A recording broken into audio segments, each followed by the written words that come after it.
donc l'électrode est encore très bien. Donc voilà, là on est devant le siphon, donc vous avez le corps de chauffe qui est juste au-dessus, vous êtes en bas du corps de chauffe. Ici, juste derrière la gaine, vous avez une vis avec un cruciforme qu'il faut enlever. Voilà. Donc vous desserrez. Attention de ne pas la faire tomber, c'est pas forcément très pratique ce système-là, mais bon, c'est comme ça. Là je la mets au-dessus. Vous enlevez les condensats de la chaudière et au-dessus il y a le raccordement de la soupape qui est dessus directement. Donc là on le voit, ça c'est la soupape, ça c'est les condensats. Bougez pas tout pour pas que ça aille se déboîter derrière, vous déclipsez juste, vous laissez pendre. Et vous, pareil que le corps de chauffe, on relève légèrement, on tire vers soi un petit coup parce qu'il y a une sorte de broche et après on fait descendre ça, hop. Voilà, hop, on fait descendre, on le penche comme ça. Et donc là, vous voyez, là ce qu'on voit ici, c'est le dépôt. Donc là, vous voyez, j'ai 1 cm, 2 cm. Vous pouvez avoir des chaudières qui ont un dépôt jusque là parce qu'elles fonctionnent beaucoup. Et vous avez un joint en partie haute qui s'enlève pour nettoyer, c'est plus facile. Alors petit conseil, allez pas mettre ça dans l'évier, sinon en plus de l'entretien de chaudière, vous allez vous taper le débouchage du lavabo.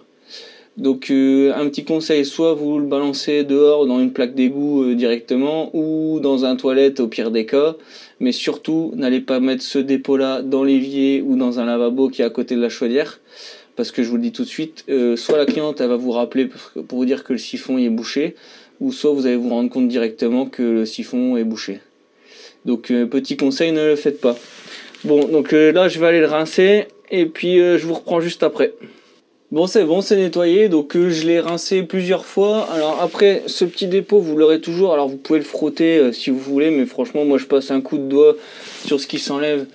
Et ça sert à rien parce que de toute façon les traces vous les aurez tous les ans et c'est pas gênant et c'est lié au dépôt, mais tant que ici dans l'opercule ici qui est à l'intérieur, donc ce qui va repartir et qui retombe ici, ça faut vérifier que ça se soit pas bouché pour que l'eau puisse redescendre. C'est un phénomène de siphon donc voilà, tout ça se remplit, ça se remplit. Une fois que c'est rempli, ça redescend par là et ça revient par ici, donc c'est que la tubulure soit pas bouchée. Donc là visuellement vous pouvez voir que là c'est impeccable. Là à l'intérieur j'ai regardé, ça paraît bouché mais il n'y a rien du tout, ça passe, c'est juste des traces. On remet le joint, surtout pas oublier le joint parce que sinon ça va pas aller. On laisse pencher, hop, on le fait rentrer là dedans. Hop, on pousse. Ce que je vais faire, c'est que je vais prendre la caméra et je vais vous montrer un peu plus. Donc là, je sais pas si vous voyez, mais en gros, là, je vais le redéboîter pour que vous puissiez voir, mais voilà. Votre cône ici, c'est pas évident à filmer, mais c'est pour que vous puissiez voir. En gros, il remonte à fond. Et après, vous le remettez dans le petit cran. Ici. Vous avez un petit cran ici, vous le remettez directement dedans. Et là, vous êtes bon. Et après, vous remettez la vis. Donc là, j'ai repris ma vis. C'est la petite vis du...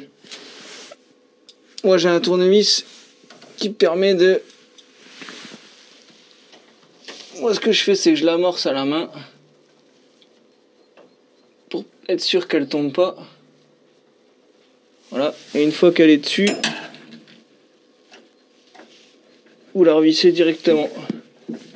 Comme ça, vous êtes sûr qu'elle tombe pas et qu'elle se retrouve pas derrière quelque chose ou qu'elle tombe là et qu'on la retrouve plus, quoi. Après, en deuxième temps, vous remettez donc le tuyau de la soupape. Et après, vous remettez la vidange du siphon. Surtout pas oublier. Sinon vous allez avoir de l'eau partout ici, quoi. Surtout vous vérifiez bien que vous avez bien remis vos deux tuyaux, votre vis pour pas que le siphon s'en aille. et qu'on soit bien reclipsé au-dessus au niveau du caoutchouc, qu'on soit bien reclipsé au niveau de la chaudière. Voilà, bon bah l'entretien il est presque terminé. Je vais vous remettre la caméra pour qu'on voit la chaudière bien comme il faut et que je vous explique les 2-3 petites choses à faire avant de remettre en route.